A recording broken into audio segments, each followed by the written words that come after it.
في صباح يوم الجمعة 25 أغسطس يورجن كلوب انتقد بشدة اللي بيحصل في الدوري السعودي، واتكلم كمان على إن ليه فترة الانتقالات في السعودية تقفل يوم 20 سبتمبر وفي أوروبا تقفل 31 أغسطس، وإن الفترة دي هتتسبب في عدم استقرار المسابقات في اوروبا. في الفتره اللي فاتت بدات مخاوف تزيد في اوروبا، خصوصا لما بدا لعيبه في سن صغير وفي عز عطائها انها تروح بكل سهوله للدوري السعودي. قبل ما نتكلم عن تخوفات الاوروبيين من توسع السعوديه في الكوره، تعال الاول احكي لك السعوديه عايزه توصل لايه. تعال بس تعال.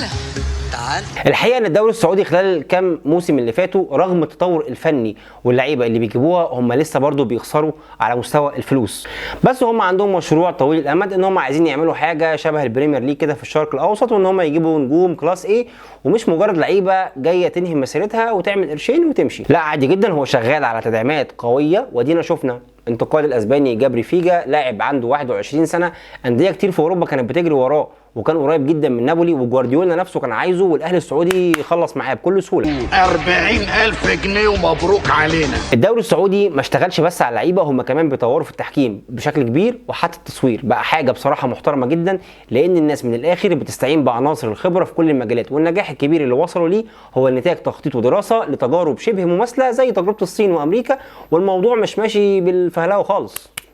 اقرب نموذج للسعوديه باختصار هو الدوري الانجليزي، وعشان تبقى معايا في الصوره خليني اقول لك على الارباح التقريبيه للدوري الانجليزي عامله ازاي. حقوق البث بتوصل في الموسم الواحد لحوالي 4 مليار دولار، بيع التيشيرتات والتذاكر حوالي 3 مليار دولار، والرقمين دول لوحدهم اعلى من ميزانيات بعض الدول. البريمير ليج بيدخل خزنه انجلترا حوالي 4 مليار دولار وبيمثل تقريبا 9% من دخل البلد، ده غير ان هو بيوفر 100,000 وظيفه من مدربين وحكام، عمال غرف ملابس وموظفين على الملاعب والتذاكر. نرجع بقى للدوري السعودي، في ناس كتير بتقول ان كتر الاجانب في الدوري خصوصا لما يكونوا نجوم صف اول في اوروبا هيأثر على جوده اللاعب المحلي، وانا في الحقيقه مش شايف ده خالص، بالعكس فنيا هو هيعلي من فنيات اللاعب المحلي، لانه باستمرار هيشوف ناس بتطبق فكر وفنيات مختلفة، وبالتالي ده هينعكس عليه بكل سهولة. طيب هل احنا في مصر نقدر نطور في الكورة ونوصل لمستوى يكون حتى قريب شوية للدوري السعودي؟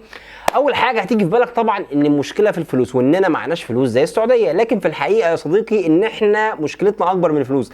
صحيح طبعا الفلوس بتوفر امكانيات وبتساعد كتير، بس لو انت معاك فلوس ودماغك في الكنافه هتضيعها بكل سهوله من غير ما تحقق اي نتائج. احنا هنا نفتقر للتخطيط وما عندناش رؤيه لاي حاجه خالص، وان واحد زي محمد صلاح قدر ان هو ينجح في الملاعب الاوروبيه ويكون اسطوره لواحد من انديه الصف الاول في اوروبا وانجلترا، ده حصل بمحض الصدفه ومجهود كبير من محمد صلاح لوحده بدون تدخل اي حد تاني. يعني مفيش قطاع ناشئين شغال على ان هو يطور ويصدر لاوروبا، ولا انت عندك مدارس كوره بتعمل ده زي ما بيحصل مثلا في دول افريقيه كتير زي السنغال والجابون والمغرب. انت ما عندكش اي حاجه خالص من الكلام ده، انت شغال كده ايه، خليها على الله. خليني اقول لك كمان ان الفتره ما بين 2006 و2010 اللي كان للكوره المصريه فيها شأن كبير، ده ما حصلش نتيجه تخطيط، وكل العصر الفتره دي يقدر ياكد كلامي. الحكايه كلها ان كان في شويه روح لجيل ذهبي هو فعلا من اكتر الاجيال الموهوبه في مصر، وكان معاهم مدرب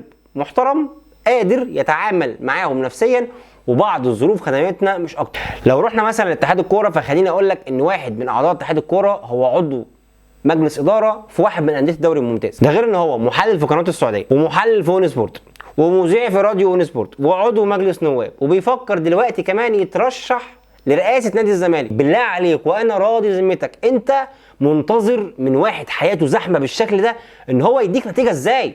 ده غير حياته الاجتماعيه، واكيد لك مليون في الميه ان الراجل ده عنده بيزنس خاص بيدير، ودي مش مشكلتي خالص، والبيزنس ده اكيد بياخد من وقته ومجهوده. انا دي مش مشكلتي، انا مشكلتي ان المسؤول قدامي عن تطوير الكوره او المسؤول قدامي، ده غير ان هو كمان يعني مسؤول عن المنتخب، هو مش فاضي، هو حياته زحمه، هو مش فاضي، هيعمل لك ايه؟ طيب احنا لو حبينا ان احنا نمشي في الاتجاه الصح ونطور من الكوره، كل اللي احنا نعمله ان احنا هنستفاد من التجارب السابقه. يعني ايه؟ هنشوف الناس اللي نجحت عملت ايه ونعمل زيها. في حاجات هتبقى واقفه معاك على فلوس، وفي حاجات مش محتاجه منك غير قرارات. تقدر يا باشا تجبر انديه الشركات انها تتبنى، وانديه الشركات احنا كلنا عارفين ان هم معاهم فلوس، اجبرهم ان هم يتبنوا مدينه ليها نادي جماهيري، او يشتروا واحد من الانديه الجماهيريه اللي مرميه في دوري الدرجه الثانيه اللي ملوش بس ولا ليه اي احصائيات ولا معاهم فلوس يطوروا ولا يجيبوا لعيبه ولا ليه اي امتيازات. وبدل ما يبقى عندنا مثلا نادي البنك الاهلي، لا يبقى اسمه نادي المنصوره، وحط اللوجو بتاعك يا سيدي على التيشيرت، ما هو نادي بتاعك بقى براحتك، واحلى دعايه واحلى جمهور لابس التيشيرت بتاعك. انت كده خلاص حققت الغرض بتاعك. ما هو انت موجود في الدوري ليه؟ عشان تعمل دعايه لنفسك. طب ما تعمل دعايه ويكون اساسها الجمهور. ما هو الكوره دي للجمهور، وكوره من غير جمهور ما تبقاش كوره. هتفرج انا على فاركو وانبي ليه؟ هتفرج انا على سيراميكا والبنك الاهلي ليه؟ مين دول؟ لكن لما الانديه دي تكون ليها جماهير ويكون في منافسه حقيقيه مع الاهلي والزمالك، هتفرج على دوري محترم. وبعد يا سيدي وبعد ما تعمل ده، اعمل استاد سميه استاد البنك الاهلي، استاد انبي، استاد سيراميكا، اهي سهله، اهي سهله، اسمك موجود زي ملعب الاتحاد، ملعب الامارات. ما انتوا ما بتشوفوش الحاجات دي، ما احنا مش هنخترع، الحاجات دي موجوده. والدوري الانجليزي اصلا بدا كده. انت هتلاقي معظم انديه الدوري الانجليزي كل نادي عنده ملعب محترم، حتى لو بيلعب في الدرجه الثانيه. كل نادي عنده ملعب محترم وعنده جماهير. ليه؟ لان هم بداوا كده. انت شركه؟ لا مش شركه، مش هتسميه الشركه. انت يا باشا هتتبنى اسم مدينه او تبقى جوه المدينه، يعني عادي. يعني انت مثلا عندك مدينه ليفربول دي فيها فريقين، فيها ناديين، فيها ايفرتون وفيها ليفربول، والاثنين ليهم جماهير، والاثنين عندهم ملاعب محترمه جدا. سهله بسيطه، ما فيهاش اي حاجه، مش محتاجه يعني دي قرارات. انت مش محتاج ان انت يبقى عندك تمويل او عندك فلوس. لما تبدا بقى تحقق الكلام ده، هيبقى عندك دوري فيه جماهير. لما يبقى عندك دوري فيه جماهير، هتبدا العوايد تزيد. ولما تبدا العوايد تزيد والرعايه تزيد، هيبدا بقى ايه؟ يجي لك فلوس. لما يجي لك الفلوس بقى، طور وابني واعمل زي ما انت عايز اهو.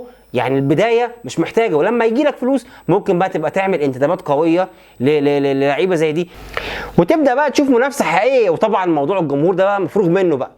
ابدا اول قراراتك بانك تفتح السعه الكامله وطبق عقوبات صارمه على اي خروج عن النص بشكل واضح وصريح. ده ملعب كوره وده ماتش كوره، مالناش دعوه لا بسياسه ولا دين ولا اي حاجه تانية.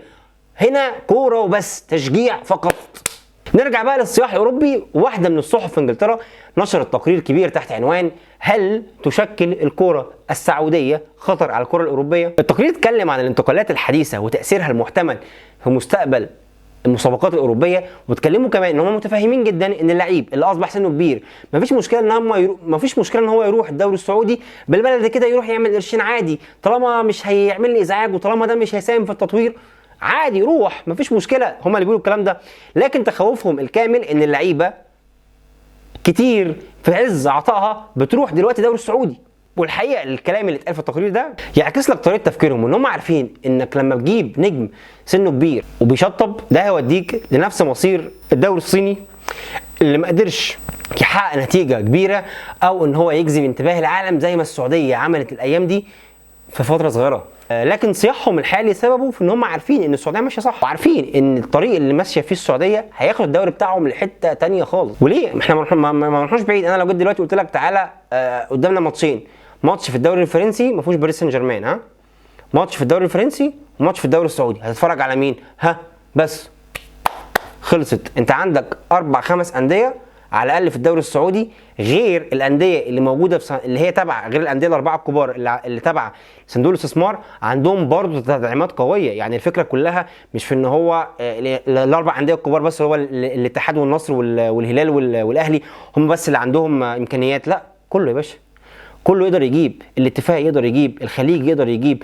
الطائي يقدر يجيب، كلهم عندهم نفس الامكانيات، كلهم عندهم الامكانيات الماديه وكل حاجه، وكلهم عندهم جماهير. طبعا ده غير تصريحات رئيس الويفا اللي قال ان السعوديه ترتكب خطأ جسيم، وتصريحات تانية من مدربين ومسؤولين وشخصيات عامه بينتقدوا بشكل واضح وصريح الدوري السعودي. مش عجبنا اللي بيحصل هناك ده، لا الناس دي مش حلوه. انا مشكلتي دايما مع الاوروبيين والغرب انهم عندهم ازدواجيه في المعايير. يعني لما الامريكان اخذوا نفس النهج ما اتقالش ساعتها الكلام ده، وكانوا بيتعاقدوا مع لعيبه بارقام مهوله، وهم اصلا اللي فتحوا الباب ده في 2007 بالعرض اللي اتعمل لديفيد بيكهام. اصلا العرض ده هو اللي عمل الافواره في عقود اللعيبه. ايوه بيكهام هو اللي فتح عين اللعيبه على الفلوس الكتير. ايوه يا باشا انت بتاخد كام مليون؟ لا ازاي؟ خد لك 5. ايوه 5، خد لك 5 مليون. انت لعيب كوره. الغرب دايما بيستكتر على اي حد بينتمي للشرق الاوسط ان هو يبقى ليه رياده، ده في الكوره او اي حاجه غير الكوره، وهتلاقيهم دايما بيعنصروا على الشخص اللي هو بيبدا ياخد النهج اللي يخليه في التوب. بس في نفس الوقت هو ما عندوش مانع ان هو يستفاد منك بفلوس. يعني مثلا ما عندهمش مشاكل خالص ان هو يقول لك اللعيب الكبير يا جماعه يروح السعوديه عادي، لان هو عارف ان هو هيجي هنا هياخد فلوس بس. لكن هل هو هيقدم كوره؟ هل هو هيقدم حاجه؟ لا خلاص، هو شطب اللي عنده عمله، وقدمه في اوروبا. خلاص خلصت. قول لنا رايك في الدوري السعودي بشكل عام. اشوفكم في فيديو جديد. انا سقراط، سلام.